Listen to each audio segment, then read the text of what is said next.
செய்த கூட்டம் ஒரு நாள் உன்னை வணங்கிடும் உயர்ந்ததில்லை. சிங்கப்பெண்ணே சிங்கப்பெண்ணே ஆடினமே உன்னை வணங்குமே நன்றி கடன் தீர்ப்பதற்கே கருவிலே உன்னை ஏந்துவே. ஏறு ஏறு ஏறு என்று வலிமை கொண்டு ஏறு. உன்னை பெண் என்று கேலி செய்த கூட்டம் ஒரு நாள் உன்னை வணங்கிடும் உயர்ந்ததில்லை. அன்னை தங்கை மனைவி என்று நீ நடித்த வியர்வை முந்தன் பாதைக்குள் பற்றும் அந்த தீயை அணைக்கும். நீ பயமின்றி துணிந்து செல்லு.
અને ભૂલો બધી વાત પ્રેમની આ મૌસમ છે अब आओ मेरे पास रह जाओ मेरे साथ प्रेमनी आ मौसम छे होई गई रात અને ભૂલો બધી વાત પ્રેમની આ મૌસમ છે अब आओ मेरे पास रह जाओ मेरे साथ प्रेमनी आ मौसम छे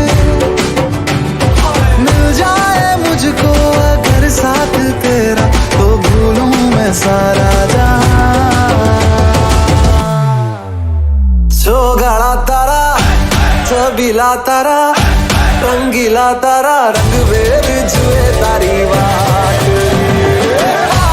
जो गाना तारा ओरे छबीला तारा ओरे रंगीला तारा रंग वेर जुए तारी वाट रे जो गाना तारा ओरे छबीला तारा ओरे रंगीला तारा रंग वेर जुए तारी वाट रे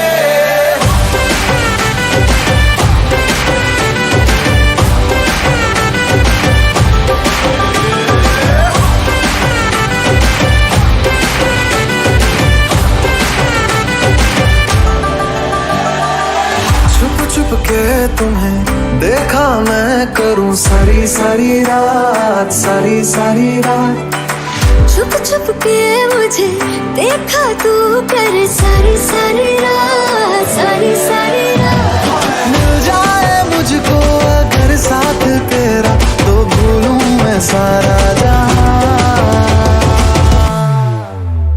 जो गाड़ा तारा छबीला तारा रंगीला तारा रंग वेर जुए तारी वाट जो गाड़ा तारा ओरे छबीला तारा ओरे रंगीला तारा रंग वेर जुए तारी वाट रे जो गाड़ा तारा ओरे छबीला तारा ओरे रंगीला तारा रंग वेर जुए तारी वाट रे இன்றைக்கு 75வது குடியரசு தினம் மிக கோலாகலமாக இருக்கிறது. இந்த நாளிலே இந்த சமூகத்தை பற்றி சிந்திக்க வேண்டியது மிக அவசியமான ஒன்று. குடியரசுக்கான ஒரு மிகச்சிறந்த விளக்கத்தை, பாமரனும் புரிந்து கொள்ளக்கூடிய விளக்கத்தை ஆபிரகாம் லிங்கனை தவிர வேற யாரும் கூறியிருக்க முடியாது. அதுதான் மக்களால் மக்களுக்காக மக்களே நடத்தக்கூடிய ஆட்சி என்பது. இந்த குடியரசிற்கான பொருள் புரிந்த அளவிற்கு நம்மால் செயல்படுத்தும் கொடுக்கப்பட்டிருக்க முடிவதா என்றால் அது கேள்விக்குறியாகத்தான் இருக்கிறது. சமீபத்தில் நான் முகநூலிலே கண்ட ஒரு செய்தி, வெளிச்சம் கிடைத்தவுடன் திரியின் தியாகம் தெரிவதில்லை என்பதுதான். இங்கே இந்த நாடு விடுதலை பெற்று குடியரசாக மாறுவதற்கு எண்ணற்ற சுதந்திர போராட்ட வீரர்கள் தங்களுடைய இன்னொரு நீட்டிருக்கிறார்கள். ஏன் என்று சொன்னால் ஒரு மிகச்சிறந்த குடியரசு நாட்டை உருவாக்குவதற்காகத்தான். ஆனால் அந்த இலக்கை நாம் இன்று வரை அடையவே இல்லை. குடியரசுடைய முழுமையான தத்துவம் என்னவென்று சொன்னால், பாகுபாடுகளற்ற, சாதிய ஏற்றம் இறக்கம் இல்லாத, தனி மனித ஒழுக்கத்துடன் கூடிய ஒரு சமூகத்தை உருவாக்குவதுதான் குடியரசு. இந்த சமூகத்திலே தனி மனித சுதந்திரத்தை விட தனி மனித ஒழுக்கம் என்பது மேலானது. எங்கெல்லாம் தனி மனித ஒழுக்கம் கெட்டு போகிறதோ அங்கெல்லாம் சமூகம் சீர்கெட்டு போகிறது. இங்கே தனி மனிதன் எப்படி இருக்கிறான், நம்ம கண்கூடாக நாம் நிறைய இடங்களை பார்த்து கொள்ளலாம். தனி மனிதன் எப்படி இருக்கிறான் என்று சொன்னால், செல்லிட பேசிடத்திலே சிந்தனைகளை மூழ்கடிப்பவனாக, வாலிப பருவத்தின் உச்சத்திலே எட்ட வேண்டியவற்றை பள்ளி பருவத்திலே தேடுவோனாக, புகழ் எனும் போதையிலே மூழ்கி கிடப்பவனாக, போலிகளை போலிகள் என தெரிந்தும் அவற்றோடு ஐக்கியமாகிக் கொள்வோனாக, இறுதியாக ஒருவன் எது நடந்தால் எனக்கென்ன, இந்த உலகில் எது நடந்தால் எனக்கென்ன என வாழ்வோனாகத்தான் இன்றைய தனிமனிதன் இருக்கிறான். இதுதான் இன்றைய சமூகம் மேம்பாடு அடையாமல் தடுக்கப்படுவதற்கான காரணியாக இருக்கிறது. இந்த நாடு விடுதலை பெறுவதிலே எண்ணற்ற போராளிகள் தங்களுக்கான உயிரையும் தங்களுடைய சித்தாந்தங்களையும் விட்டு சென்றிருக்கிறார்கள். ஒரு 3 மிக முக்கிய சித்தாந்தங்கள். பகத்சிங் சொல்லியிருக்கிறார், இந்த நாடு ஒரு சிறந்த குடியரசாக மாற வேண்டும் என்று சொன்னால் நீங்கள் 2 சிந்தனைகளை கைக்கொள்ள வேண்டும். ஒன்று இரக்கமற்ற விமர்சனம், இன்னொன்று சுயமான சிந்தனைகள். இது அவசியம் ஒரு நாட்டை நல்ல குடியரசாக உயர்த்தும் என்பது. இன்னொன்று பிளாட்டோ என்ற கதாநாயகன், அதாவது உலகத்தினுடைய மிகச்சிறந்த குடியரசுகளில் முதன்மையான குடியரசு ஒன்றான கிரீஸ் குடியரசில் இருந்தவன் பிளாட்டோ. அவனுடைய மிக முக்கியமான ஒரு தத்துவம், why should be I just? இந்த குடியரசிலே நான் நீதியை நியாயத்தை நிலைநிறுத்த நான் ஏன் பொறுத்துக் கொள்ள வேண்டும்? why I should be just? நான் எதையுமே பெரிதாக கேட்பேன், இந்த குடியரசுக்காக நான் எதையுமே பெரிதாக கேட்பேன் என்றான். இது 2வது தத்துவம். 3வதாக நம்முடைய நாட்டினுடைய முதல் பிரதமர் ஜவஹர்லால் நேரு அவர்கள் கூறியிருக்கிறார், ஜனநாயகம் அதாவது குடியரசு என்பது இந்த நாட்டினுடைய சேவையில் தான் உள்ளது என்கிறார். அப்பொழுது ஒவ்வொரு நாடும் ஜனநாயகத்தை குடியரசை வலுப்படுத்த இந்த 3 கொள்கைகளை பின்பற்றினால் மிக சிறப்பாக வலுப்பெறும் என்பது நம் எண்ணம். நாம் ஏன் நம்மை அடிமையாக்கி ஆண்டவரிடமிருந்து விடுதலை பெற்றோம்? காட்டு மிராண்டிகளாக வாழ்ந்துவிட்டு சாகவா? நாம் கேட்க வேண்டிய கேள்வி, நமக்குள் நாமே கேட்க வேண்டிய கேள்வி, நம்மை அடிமையாக்கி ஆண்டவரிடமிருந்து ஏன் விடுதலை பெற்றோம்? காட்டு மிராண்டியாக வாழ்ந்துவிட்டு சாகவா? இல்லை. பாகுபாடுகளற்ற ஏற்றங்கள் இறக்கங்கள் இன்றி ஒரு சிறந்த சமூகத்தை உருவாக்குவதுதான் நமது தலையாய நோக்கம் என்பதை மனதில் கொள்வதற்காகத்தான். வேறு எந்த நாட்டிற்கு வேண்டுமானால் நாம் குடியரசு பண்புகளை பாடமாக எடுத்துக்கொள்ளலாம், ஆனால் நம் நாட்டிற்கு எடுத்துக்கொள்ளக் கூடாது. ஏனென்று சொன்னால் நாகரீக பண்புகளை உலகிற்கே அடையாளம் காட்டிய நாடு இந்தியா. அப்பொழுது இந்த நாட்டில் உள்ள குடிமகன்கள் நாம் இந்த பண்புகளை நாம் பிறப்போடு பெற்றிருக்க வேண்டும். இறுதியாக ஒன்றை மட்டும் உங்களிடம் சொல்ல விரும்புகிறேன்.